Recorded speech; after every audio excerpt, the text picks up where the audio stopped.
Leluhur kita kalau menghadapi masalah seperti ini apa? Jadi mereka itu mengkultuskan masa lalu dan romantisme terhadap masa lalu.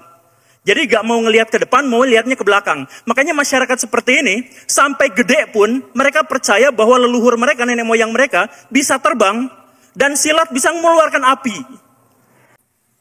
Kalau sekarang yang IQ-nya 20 basis poin aja bisa masuk DPR. Kenapa? Karena yang 80 poin disubsidi dengan amplop.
Ya, bismillahirrahmanirrahim. Assalamualaikum warahmatullahi wabarakatuh. Bismillah sodri wa yassirli amri walau udatan milisani watul udatan milisani walau udatan milisani yafqahu qawli. Allahumma sholli ala sayyidina Muhammad wa ala ali sayyidina Muhammad. Baik, yang terhormat seluruh sivitas akademika Universitas Islam Negeri Syarif Hidayatullah, para mahasiswa-mahasiswi calon Wakil Presiden, calon Presiden tahun 2045.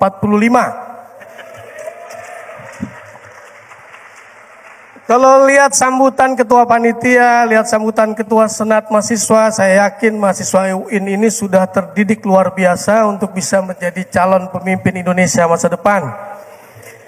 Oke, kita Forum Diskusi Akal Sehat Indonesia ini pertama kali menemukan antara Profesor Akal Sehat dan Ustadz Akal Sehat Somad pada bulan Mei tahun 2022. Tapi hari ini kita buatkan momentum baru lagi. Saya menemukan Profesor Akal Sehat dengan Guru Akal Sehat dengan tema Pesta Demokrasi 2024. Oke, adik-adik mahasiswa semua, termasuk bapak-bapak Intel.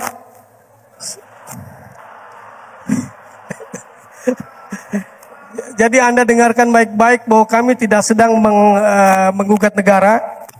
Kami sedang membicarakan akal sehat untuk negara. Oke, saya ingin flashback dulu ya, sebelum kita menyambut soal Pesta Demokrasi 2024. Saya akan flashback dulu tentang sejarah pemilu di Indonesia. Ya.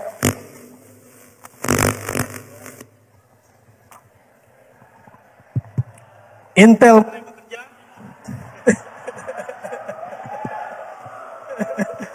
enggak. Intel kita udah baik-baik sekarang.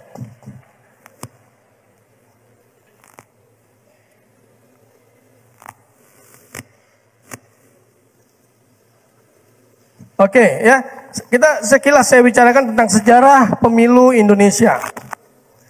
Oke, next.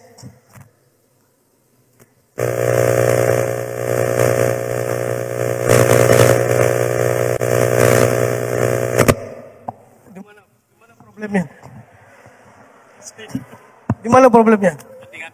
Oke. Oke, ya, pendahuluan ya. Pemilu Indonesia sekarang ini sudah yang ke-12 kali, ya. Next. Oke, tahun 55, tahun 71, tahun 77, tahun 82, tahun 87, 92, 97 dan seterusnya, ya. Sampai terakhir di tahun 2019. Itu terbagi menjadi 3 masa pemerintahan, ada masa parlementer, ada masa Orde Baru dan terakhir di masa reformasi. Next. Bagaimana dengan pemilu 1955, ya? Oke, pemilu 1955 itu digelar pada saat masih masa parlementer, sistemnya proporsional, kemudian ada 15 partai yang pada saat itu mengikuti termasuk PKI. Ya, ilustrasinya pada saat itu adalah pesta demokrasi pemilu tahun itu seperti menonton sepak bola di TV, tapi masih hitam putih. Ya, masih dengan TV hitam putih yang lama tanpa suara. Jadi pesta demokrasi pada saat itu cukup menghibur karena cuma itu yang ada, tapi masih ada kurang di sana sininya. Ya, oke.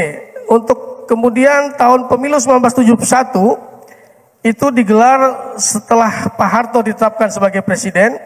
Ada 9 parpor pada saat itu yang mengikuti. Ilustrasinya pada saat tahun 71 itu pesta demokrasi seperti kita menonton sepak bola di TV hitam putih yang sudah ada suaranya. TV-nya besar, ya, jelas membahagiakan, dan pada saat itu seluruh rakyat penuh harapan atas pemilu pada saat itu. Lalu pemilu berikutnya, pesta demokrasi seperti kita nonton telenovela. Ya, kalau Anda pernah nonton Maria Mercedes dengan liku-liku ceritanya, ujung-ujungnya kita sudah tahu pasti dia akan tetap kawin dengan siapa namanya, Maria Mercedes kawin dengan Alfred. Betul ya? Begitu juga dengan pemilu 5 kali pemilu. Apapun yang terjadi dalam pemilu itu kita sudah tahu bahwa pemenangnya pasti presidennya Pak Soeharto lagi, Pak Soeharto lagi. Ya, pada saat itu yang kita penasaran hanya siapakah wakilnya dan siapa menterinya, ya. Tapi presidennya sudah pasti kita tetapkan pada saat itu hanya Pak Harto. Lalu bagaimana dengan pemilu 1999? Ya, tetap sistemnya proporsional. Para calon dipilih ditetapkan berdasarkan suara terbesar, terbanyak di daerah tempat masing-masing. Pada saat itu Abdurrahman Wahid dan Megawati yang terpilih. Namun kemudian Abdurrahman Wahid digugurkan karena persoalan tertentu, akhirnya kemudian diganti dengan Bu Mega dan Hamzahas, ya, pada saat itu.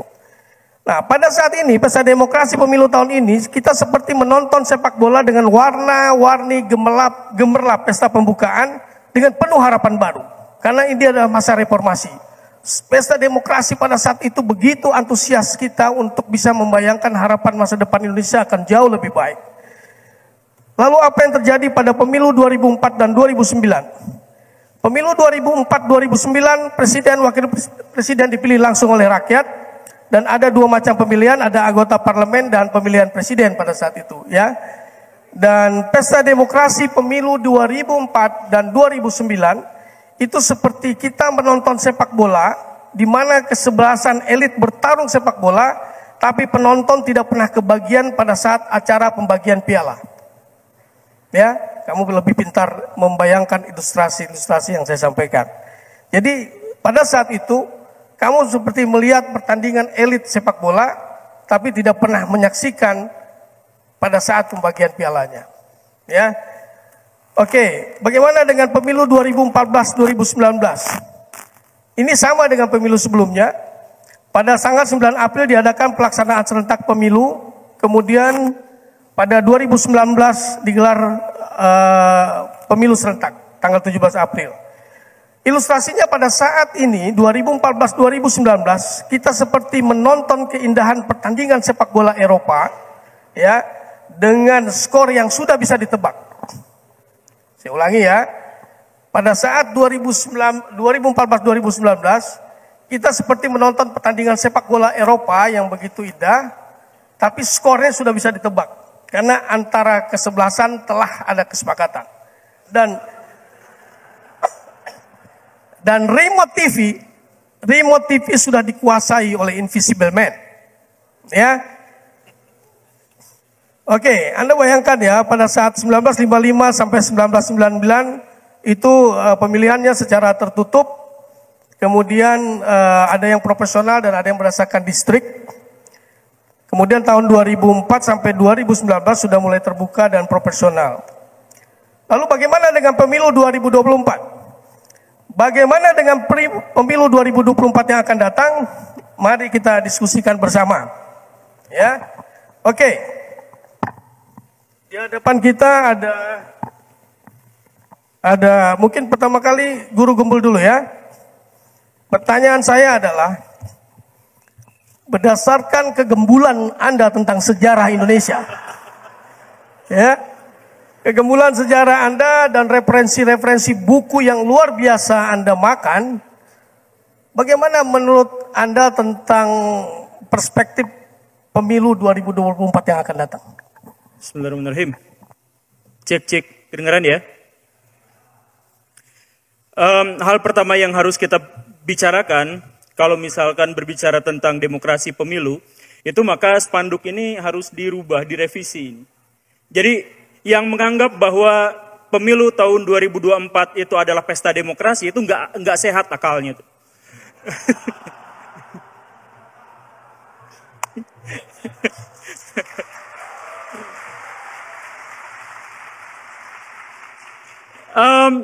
Demokrasi itu seharusnya gak bisa disebut akal sehat dalam konteks ini. Karena apa? Karena sejak awal demokrasi itu dimunculkan oleh orang-orang yang egois dan pengen menang sendiri. Orang-orang yang ingin berkuasa dan ingin mengambil hak orang lain. Itu awal mula sejarah demokrasi itu begitu. Berbeda dengan absolutisme. Absolutisme itu adalah sebuah gagasan atau paham yang muncul gara-gara orang-orang terlalu pengecut dan penakut untuk bisa menciptakan peradaban. Jadi mau absolutisme, mau demokrasi itu sebenarnya sejak awal itu udah bermasalah. Baik secara logika maupun secara moral. Gitu Pak. Jadi saya mau bahas yang tadi sejarahnya atau dari awal demokrasi ini? Jadi gini, kita mulai dulu dari demokrasi yang paling awal gitu ya. Jadi gini, dulu kita berpikirnya dalam opsi yang paling sederhana, opsi binari, opsi A atau B gitu, nggak ada yang lain. Misalkan kita penyederhanaan dulu. Jadi begini, Baraya, teman-teman semua. Di zaman dulu ada sebuah masyarakat yang terlalu egois, terlalu sombong, terlalu menganggap bahwa dirinya itu kuat dan mudah survive dimanapun dia berada. Masyarakat yang seperti itu adalah masyarakat yang sangat-sangat ingin berkuasa. Jadi ketika ada tawaran, siapa yang mau berkuasa? Semua orang dari masyarakat itu, atau sebagian besar orang dari masyarakat itu, mengangkat tangan. Saya pengen berkuasa. Karena saya punya visi, saya punya misi, saya punya gagasan, saya bisa menciptakan perubahan. Tetapi orang yang ngacung untuk jadi pemimpin itu terlalu banyak. Karena orang-orangnya jadi terlalu banyak, maka muncullah sebuah sistem di mana semua orang bisa berkuasa. Maka muncullah demokrasi. Jadi demokrasi itu sebenarnya pahamannya adalah setiap orang bisa berkuasa. Dan kalaupun kita benar-benar tidak bisa berkuasa, kita bisa mewakilkan kekuasaan kita. Maka muncullah nanti lembaga legislatif dan lain sebagainya. Nah, orang-orang yang gila, hormat, sangat egois, sangat terlalu kepercayaan dirinya berlebihan sehingga memunculkan demokrasi. Inilah orang-orang yang pada masa selanjutnya itu adalah orang-orang yang menjajah. Orang-orang ini saking percaya dirinya, dia menganggap bahwa dirinya itu bahkan bisa mengubah takdir. Takdir itu ada di tangan saya. Karena itulah orang-orang yang dimaksud biasanya ke depannya menjadi ateis.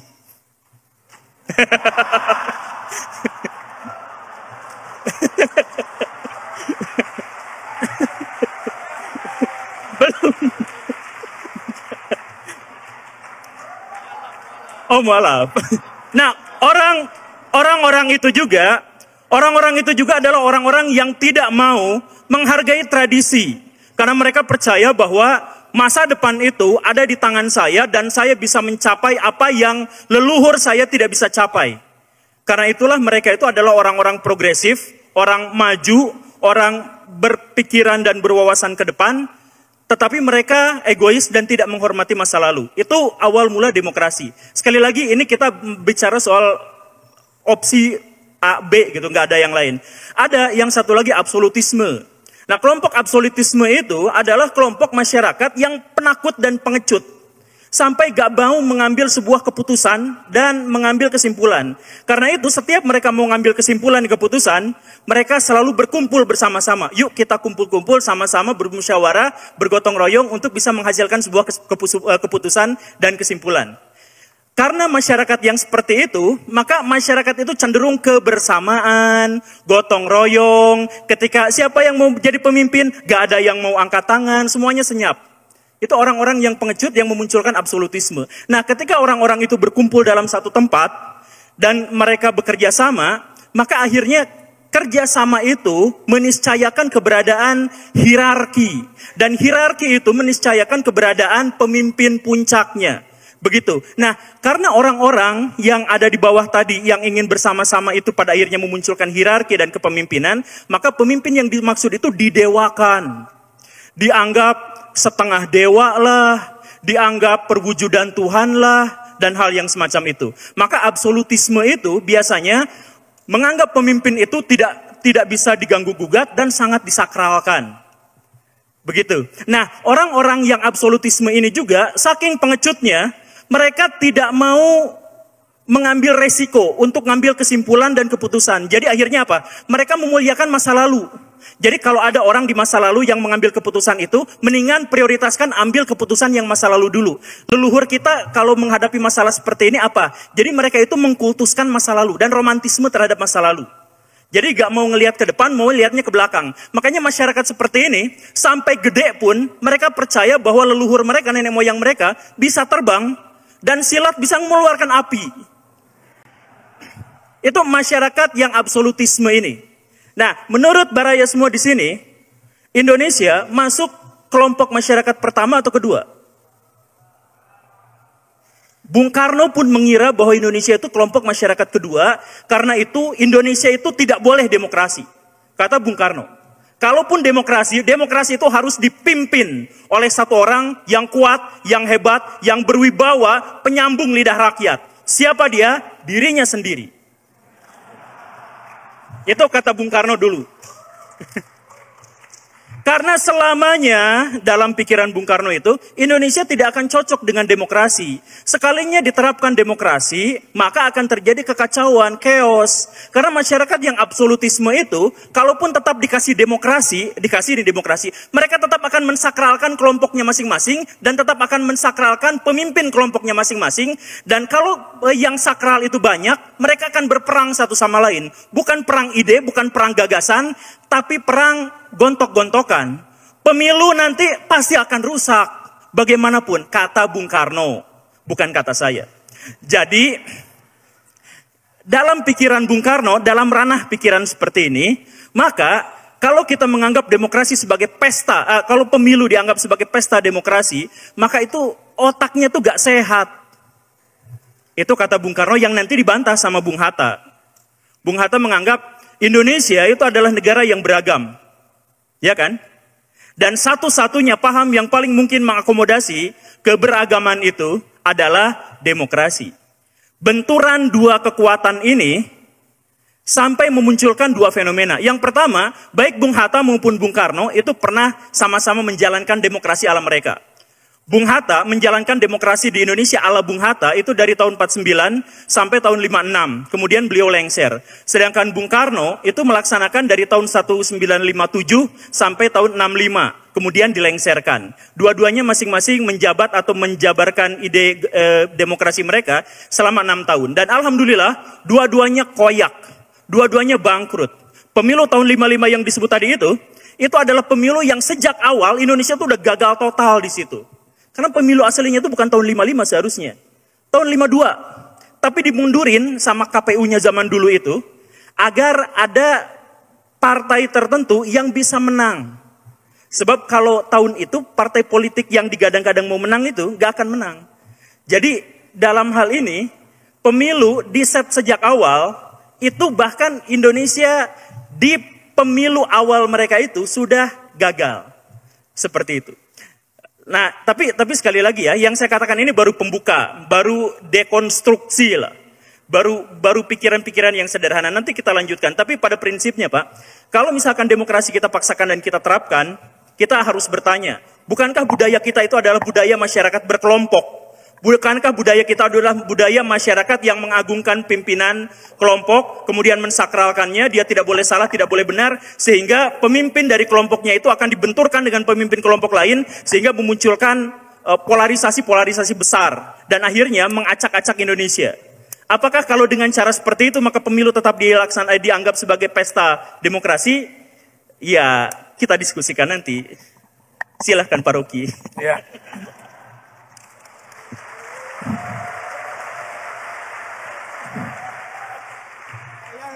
Sayang posisi saya pembicara udah saya debatin nih. Oke, selanjutnya bagaimana pendapat dari seorang jomblo keren Indonesia yang punya kata-kata kejam walaupun keluar dari akal sehatnya, ya, yang selalu menyerang lawan bicara dengan argumen tanpa sentimen. Apalagi kalau bukan Bung Rocky Gerung.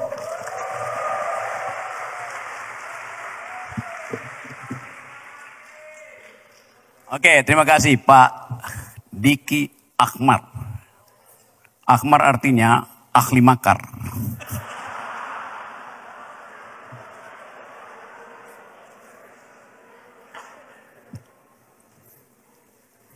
Tapi kita mau makar dengan pikiran, itu poinnya. Itu namanya makar akal sehat. Pakai otak, bukan pakai amplop. Saya emang jomblo. Tapi saya bukan jomblo yang absolutis. Saya jomblo yang demokratis. Artinya masih menerima follower. Oke, ini guru gembul. Yang diterangkan tadi adalah pengetahuan historis. Yang kadangkala gembul apa gembul ya? Guru gembul, gemar ngibul.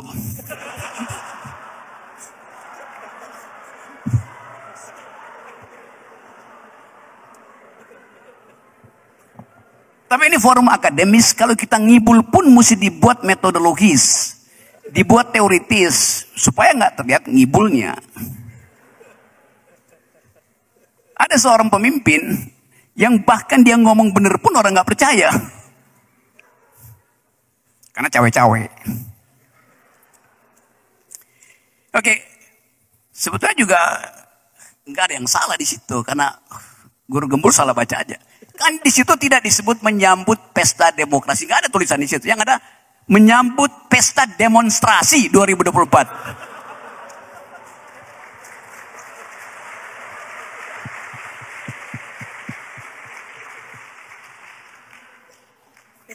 Dia percaya. Beneran salah baca saya. Tuh kan bener kan? Akhirnya dia ragu sendiri apa yang dia lihat.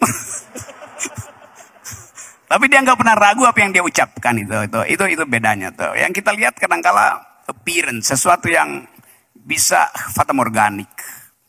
Tetapi demikian juga demokrasi. Demokrasi bisa menghasilkan fatamorgana. Kalau kita tidak masuk pada prinsip dasar mengapa demokrasi diperlukan itu. Karena untuk menghalangi absolutisme, tinggal kita pilih. Apakah jenis demokrasi yang kita terangkan setiap hari pada publik Indonesia sama dengan pengertian awal ketika kata itu pertama kali dipakai di Athena. Di Athena, anggota DPR tidak dipilih, diundi. Nggak ada kotak suara. Kenapa anggota DPR, representasi kita, kalau saya ada di Athena, saya malas pergi parlemen. Anda juga malas. Kenapa malas? Karena itu buang waktu, tetapi mesti ada yang mewakili. Oleh karena itu diundi aja, dengan satu prinsip bahwa siapapun yang terundi, dia akan mewakili dengan cara yang sama, dengan ide yang sama, dengan mereka yang tak terundi. Jadi keterangan akademisnya adalah demokrasi hanya bisa hidup kalau ada kesetaraan pikiran di antara warga negara. Ada kecukupan IQ pada warga negara. Itu dasarnya. Dan lebih dari itu, ada ketersediaan public ethics, etika publik. Saya nggak ragu kalau Ketua BEM mewakili saya di DPR. Karena saya tahu kualitas etik dia sama dengan kualitas guru gembul dipilih, terundi guru gembul dan terpilih ketua BEM sama konsekuensinya. Tapi itu yang kita sebut the normativity of democracy. Idealnya begitu. Kalau sekarang yang IQ-nya 20 basis poin aja bisa masuk DPR. Kenapa? Karena yang 80 poin disubsidi dengan amplop. Itu faktanya begitu. Jadi di awal demokrasi itu tidak memerlukan pemilihan karena ada kesetaraan warga negara di bidang ethics dan logics, apalagi retorik. Mengapa itu dimungkinkan? Karena ada pendidikan kewarganegaraan yang merata pada masyarakat Athena. Public issue bisa diakses oleh orang lumpuh sama dengan oleh konglomerat pada waktu itu, sama aja. Jadi ada kesalahan sebetulnya dalam definisi demokrasi. Dianggap demokrasi adalah pemerintahan dari, oleh, dan untuk rakyat. Nah, itu yang kita hafal-hafal di dalam sejarah demokrasi itu. Yang benar adalah demokrasi is the government of reason through the government by the people. Pemerintahan akal melalui pemerintahan orang. Itu yang namanya demokrasi. Memang ada semacam arogansi di situ, tetapi hanya dengan akal kita bisa mengucapkan masa depan. Hanya dengan akal saya bisa membantah lawan politik saya.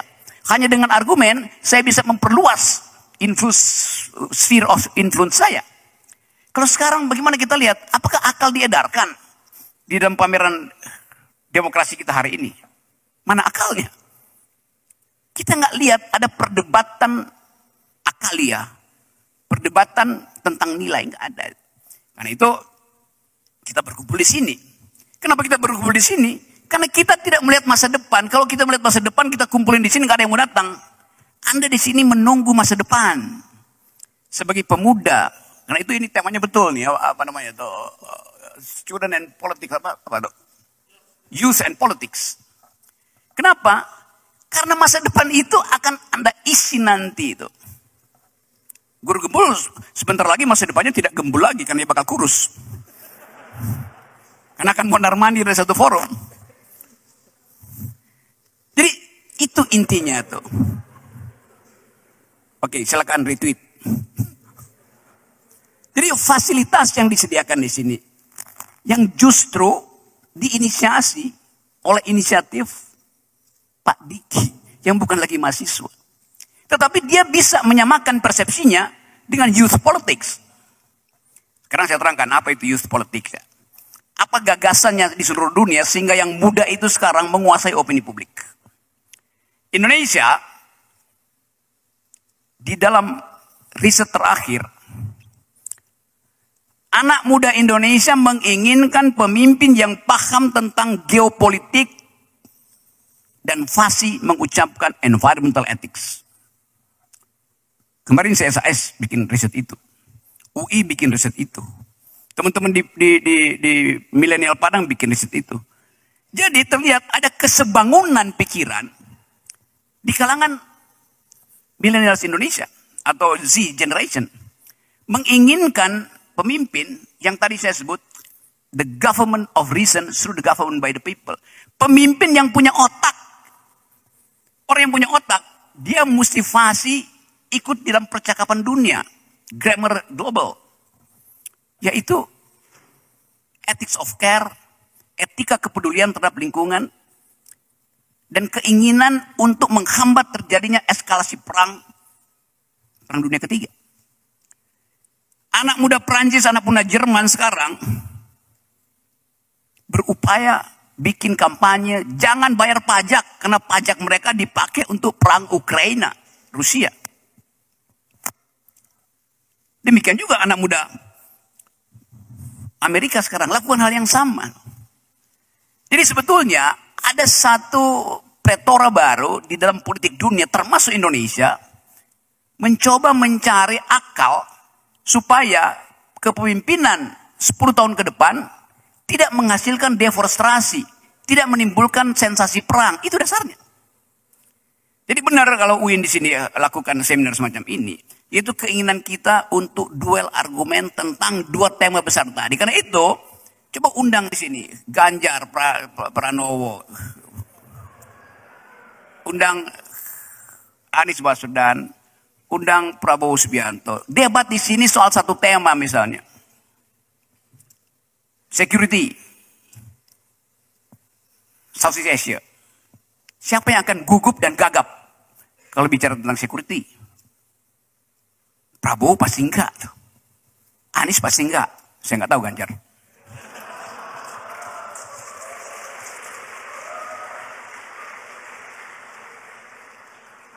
Nggak tahu artinya saya belum pernah dengar. Kan nggak mungkin isu lingkungan dan isu security diajukan lewat TikTok. Nggak bisa.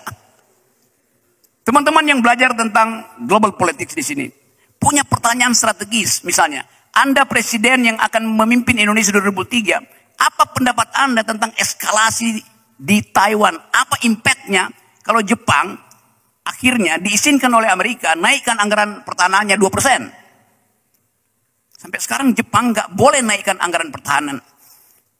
Yang dipatok setelah Perang Dunia Kedua. Bahwa Jepang akan diwaspadai, akan dilindungi oleh Amerika. Asal dia jangan naikkan anggaran belanja pertahanannya 1%, lebih dari 1% APBN. Itu perjanjian dari 1945. Sekarang Jepang nuntut, bagaimana mungkin kita nggak naikkan anggaran itu kalau di belakang saya ada Cina yang mengincar Jepang yang dalam 20 menit balistik Cina itu udah nyampe di Tokyo, Okinawa. Jadi Jepang ingin naikkan itu. Kalau diizinkan oleh Amerika misalnya, apa yang terjadi? Dengan GDP yang sangat besar, naikin 1% artinya Jepang langsung berubah menjadi mini superpower. Indonesia misalnya, bandingkan. Dinaikin 20% pun ini tetap negara yang rapuh secara pertahanan. Dan anggaran kita habis. Dipakai buat apa? Dipakai buat bangun jalan tol. Konyol. Artinya nggak ada perencanaan kebijakan strategi pertahanan. Habis dipakai jalan tol. Nggak dipakai buat bikin jalan pikiran.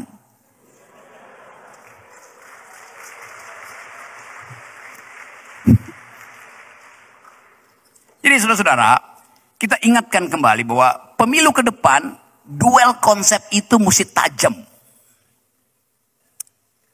Begitu Ganjar tampil di sini bicara tentang etika lingkungan, pasti ada poster di satu, Wadas gimana? Dari ujung sana, Kendeng gimana Kendeng? Pojok sana, IKTP, IKTP, IKTP. Jadi ada masalah. Yang lain juga ada masalah. Tetapi burning isu itu yang akan diucapkan, dipromosikan. Nanti saya terangkan lebih lanjut. Buat sementara keterangannya sampai di situ. Sebelum ini jadi peristiwa makar. Oke. Sebelum Oke, terima kasih.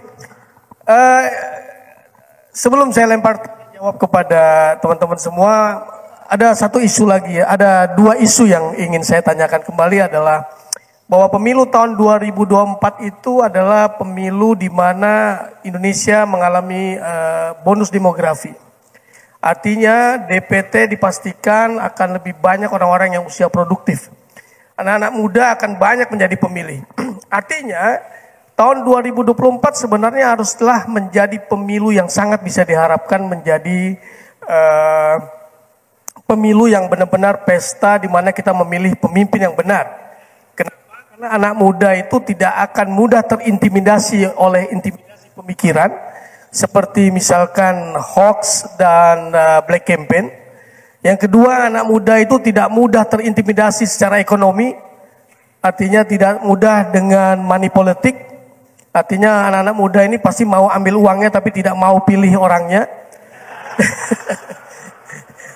Yang ketiga, anak muda pasti juga bisa membedakan mana janji-janji manis yang palsu dan mana janji-janji manis yang bisa diharapkan. Ya, jadi sebenarnya pemilu 2024 dengan bonus demografi, anak-anak muda punya kekuasaan lebih untuk bisa memperbaiki negara ini. Kalau Anda bisa berpikir jernih, berakal sehat ketika melakukan pemilihan.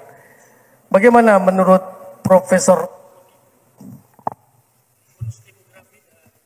Oke, coba kita lihat isu yang terus diedarkan oleh kekuasaan. Bonus demografi itu. Sebenarnya istilah yang salah, nggak ada di dalam kosakata akademis istilah bonus demografi. Yang ada adalah demographic dividend. Jadi keuntungan yang dimiliki oleh generasi baru dalam bentuk pengetahuan surplus dibandingkan dengan modal yang sama di Malaysia, Singapura, Filipina. Jadi secara konseptual Presiden Jokowi nggak ngerti apa itu bonus demografi. Anda akan jadi bonus demografi karena Anda akan tumbuh ekonomi baik segala macam startup. Oke, Anda semua sebut aja dari sekarang akan berlipat ganda pengetahuan dan kemampuan ekonomi Anda, berlipat 2 kali itu. Maka Anda jadi bonus demografi. Itu baru benar kalau dibandingkan Malaysia stagnan, kalau Vietnam stagnan. Kan kacau konsepnya kan. Kalau bonusnya anak-anak Malaysia, anak Vietnam lebih tinggi, ya kita nggak ada apa-apanya bonus demografi itu. IQ Anda akan bertambah 20%. Oh iya, tapi Vietnam bertambah 40%. Nggak ada gunanya bonus kita. Begitu cara berpikir itu dihitung sebagai dividen. Ini kabinet dungu semua tuh. Yes. Istilah standar dia nggak mengerti. 5 tahun lagi pendapatan saya, dompet saya akan 3 kali lebih tebal dari yang saya punya sekarang. Maka saya akan punya bonus. Oh iya, kalau guru gembul 5 kali lipat, nggak ada gunanya 3 kali lipat saya. Itu namanya perbandingan. Jadi bonus demografi bukan potensi kita sendiri, tapi potensi kita dibandingkan dengan potensi tetangga-tetangga kita. Begitu cara ngitungnya. Nangkap ya? Tuh. Jadi jangan iya aja kalau Jokowi ngomong tuh. Ya saya mau terangkan hal yang benar itu. Oke, 1. Sekarang coba kita hitung. Assuming bahwa ada bonus demografi. Dari mana bonus demografi itu datang? Sumber bonus demografi ada nutrisi yang kita investasikan ke dalam otak anak muda hari ini. Nutrisi. Karena otak perlu tumbuh untuk dapat bonus pikiran itu. Sekarang saya terangkan datanya itu. Per hari ini, stunting Indonesia prevalensinya adalah 25%. Apa artinya? Artinya 1 dari 4 bayi yang lahir hari ini kekurangan gizi. Itu artinya tuh. Prevalensi 24-25%.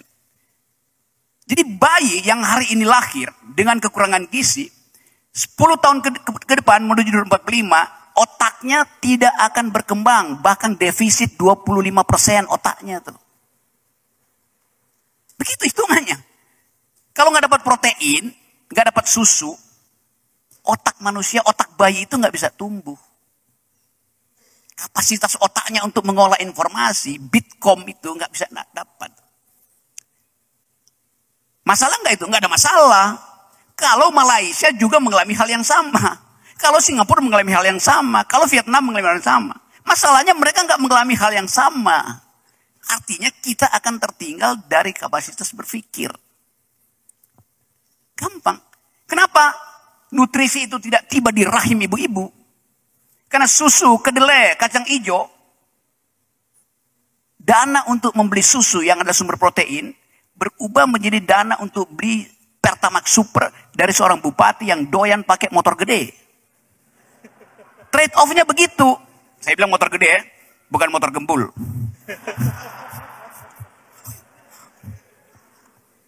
Itu logikanya. Simple logics. Jadi Anda bayangkan 2045. Bonus demo dari mana sumbernya? 1 dari nutrisi udah nggak bisa.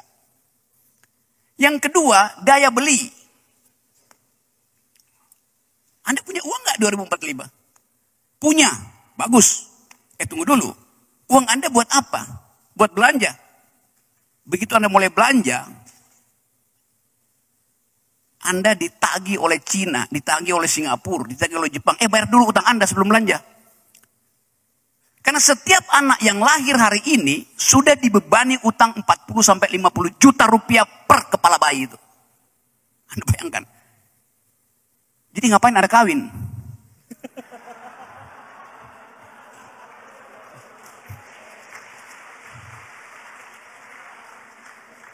Tapi bukan itu alasan saya jadi jomblo. Bayi Anda akan minta dikembalikan pada rahimmu.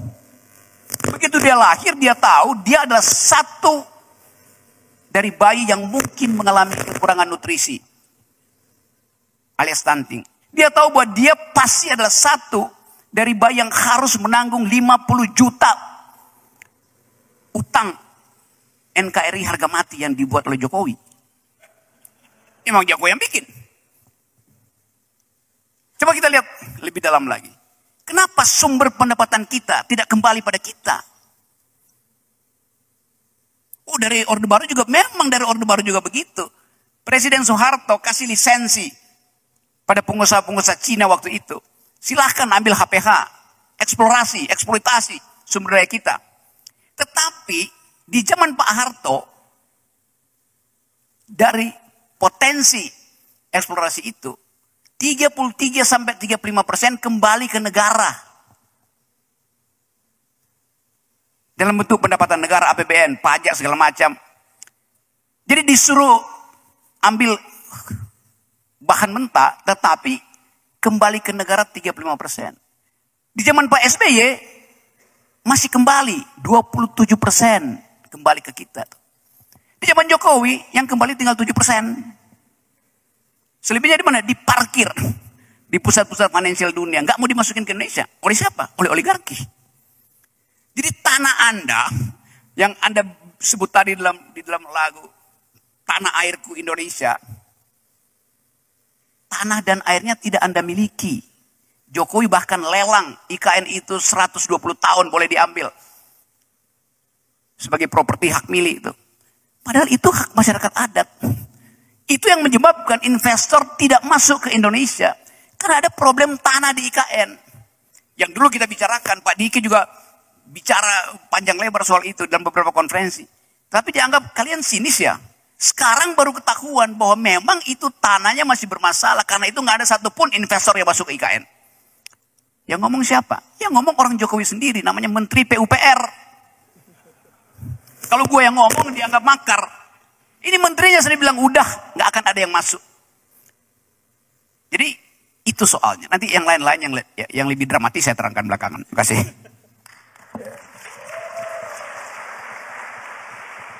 Ya, saya setuju soal bonus demografi itu yang mungkin bukan menjadi bonus tapi bisa menjadi disaster.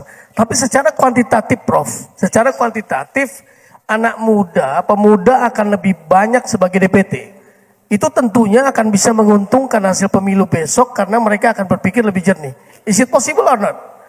Is it possible or not? Kalau jumlah kuantitatif lebih banyak, berarti 2024 masih banyak bisa kita harapkan hasil pemilu akan mendapatkan hasil yang lebih baik karena berdasarkan jumlah kuantitatif pemilih pemuda akan lebih banyak. Oke, saya kasih datanya lagi ya. Riset terakhir. Swing voters Indonesia itu naik ke arah 27%. Dan itu millennials. 27%. Anda di sini kalau saya survei mungkin 30% masih swing voters kan, nggak tahu memilih siapa.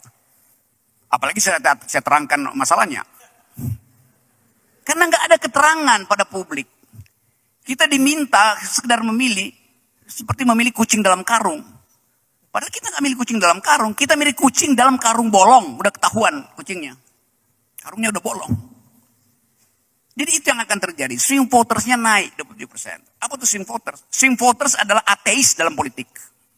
Dia belum menentukan agamanya. Dia belum menentukan Tuhannya. Nama itu. Lihat golput. Ateis artinya orang yang tidak memastikan dirinya masuk surga atau nggak masuk surga itu. Bukan dia nggak percaya surga, dia nggak tahu masuk surga. Ateis dalam politik artinya belum menentukan dia mau milih siapa sebagai calon. Ya. Jadi buat gampangnya bilang aja. Swing voter itu adalah ateis. Dia bukan antiteis, dia ateis. Tidak tahu, bukan menentang Tuhan, tapi tidak tahu Tuhan ada di mana. Calon-calon presiden kita ada di mana tuh. Itu intinya tuh. Jadi kita akan lihat misalnya siapa yang memimpin swing voters ini. Guru Gembul pasti ada di situ. Pak Diki pasti ada di situ. Saya apalagi. Karena milenial menunggu keterangan akademis. Mau kemana arah bangsa ini? Diam-diam mereka punya kelompok. Kalau saya bicara dengan milenial di Amerika, Eropa segala macam. Semuanya nggak ingin pulang ke Indonesia. Kemarin saya sama Pak Diki, muter-muter Eropa tuh, ketemu dengan anak-anak yang lagi belajar di situ. Semuanya bilang, kita dapat beasiswa LPDP. Dia bilang, kita bayar denda, tapi kita nggak mau pulang ke Indonesia. Nggak ada kepastian. Di Tokyo begitu, di Amerika begitu coba. Jadi yang ada di luar nggak mau balik ke Indonesia. Yang dari Indonesia ingin keluar karena keadaan ekonomi politik yang buruk semacam ini. Jadi sekali lagi itu keterangannya tuh. Ini saya terangkan itu supaya Anda punya semacam cara komprehensif untuk masuk dalam tadi kata Guru Gembul binary opposition tuh, either I or there. Milih ini atau itu, dua-duanya jebakan itu. Nah supaya nggak terjebak, kita bongkar dulu kasusnya hari ini. Jadi pelan-pelan kita riset, kita ucapkan dengan kemampuan berpikir yang bagus supaya kita bisa terangkan ini pada publik di luar tuh. Jangan minta partai politik untuk terangkan, mereka pasti bohong.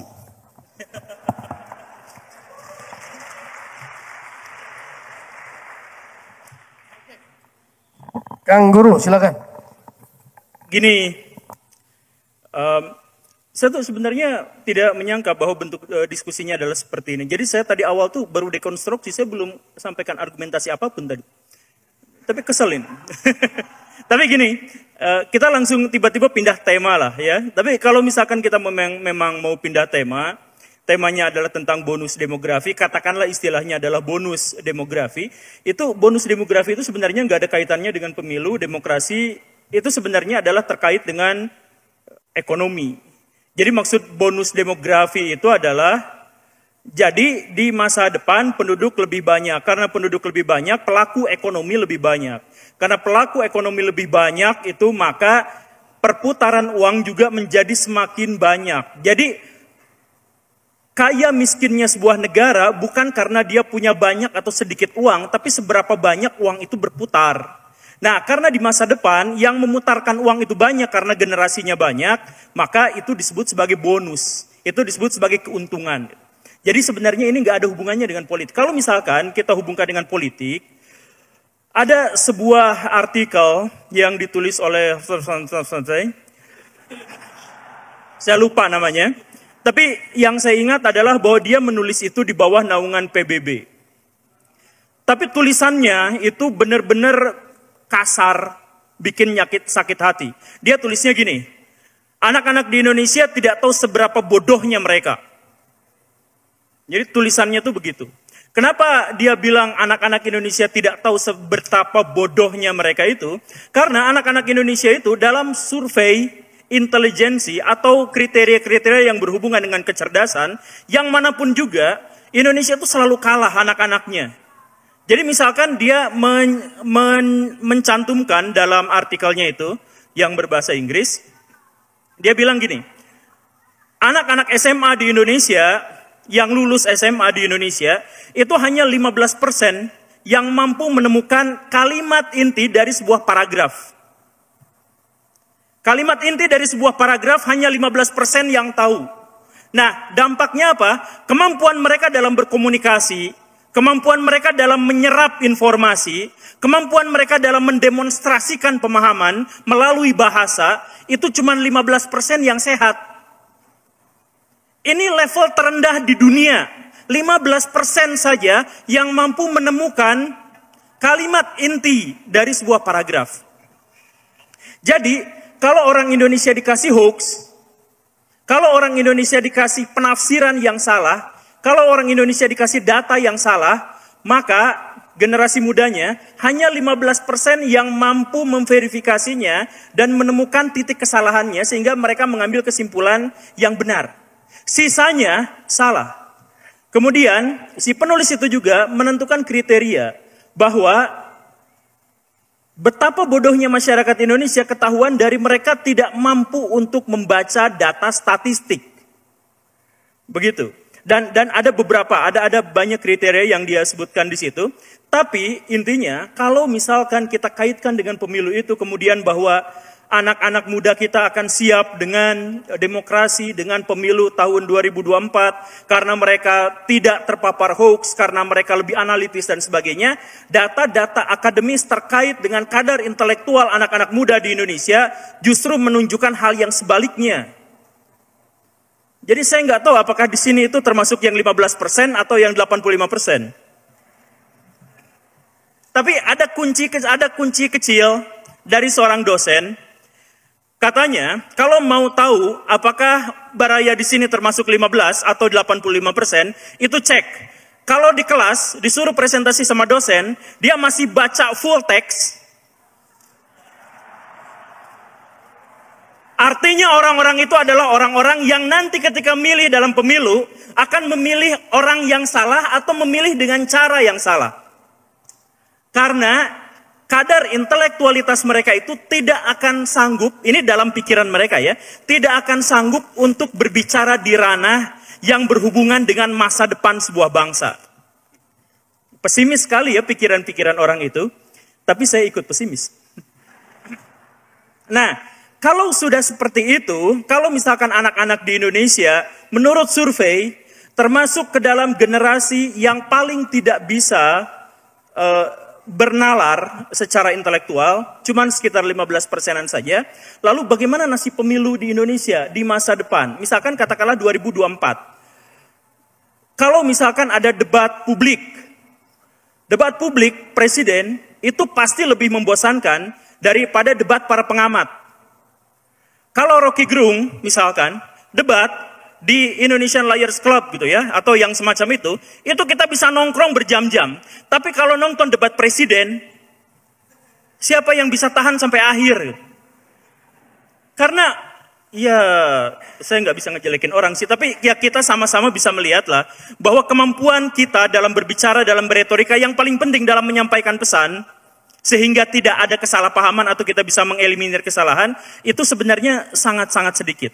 Kalau sudah seperti itu, maka oligarki di Indonesia itu akan bertahan lebih lama, melampaui 2024, walaupun pemilihnya kebanyakan adalah anak-anak muda. Rumusan dalam oligarki itu adalah gini, ini kalau dalam negara oligarki ya, kalau Indonesia enggak, kalau gitu ya, kalau oligarki gitu ya. Kalau ada pemimpin, mau itu presiden, mau itu wali kota, dia bertahan 2 periode atau diminta lebih dari itu, maka dia pasti sedang bekerja sama atau menjadi bawahan oligark. Kalau ada gitu ya, pemimpin yang bisa lebih dari 2 periode atau lebih, pasti di bawah bayangan oligark. Karena apa? Karena pemimpin-pemimpin di dunia oligark itu pilihannya cuma 2. Dia yang sangat berkuasa dan memiliki akses terhadap ekonomi tanpa batas, atau dia disponsori oleh orang-orang yang memiliki akses ekonomi tanpa batas. Kalau dia memiliki akses ekonomi tanpa batas, maka dia akan menjadi rezim. Dia akan menjadi pemimpin yang otoriter. Bahkan ketika dia tidak otoriter di depan media itu, dia mengontrol medianya sehingga dia seakan-akan tidak otoriter. Kalaupun dia ternyata tidak memiliki akses ekonomi yang seluas-luasnya, berarti dia disponsori oleh orang-orang di belakang yang memiliki akses ekonomi yang sangat kuat. Nah, kalau seperti itu artinya kekuasaannya itu bohong. Jadi yang nanti dipilih jadi presiden, itu bukan penguasa yang sesungguhnya, itu bohongan. Itu topeng dari orang-orang besar yang menyuplai dana untuknya. Dari orang-orang yang megang kopernya.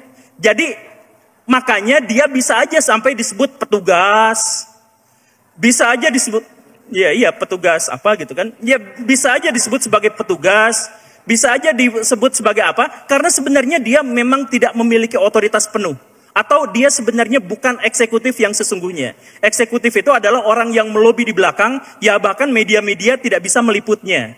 Nah, kalau sistem oligark kondisinya seperti itu, bukan berarti di Indonesia, tapi kalau seandainya seperti itu, kemudian pemilih-pemilih di tahun 2024 tidak memiliki akses pengetahuan terhadap fenomena oligark itu, maka oligarki akan tetap bertahan selamanya.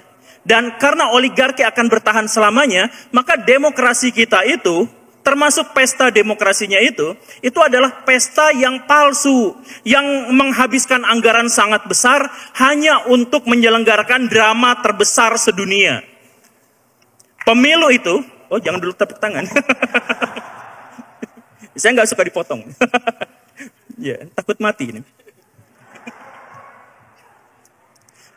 Tapi saya jadi lupa lagi tuh. Saya baru sampai mana tadi?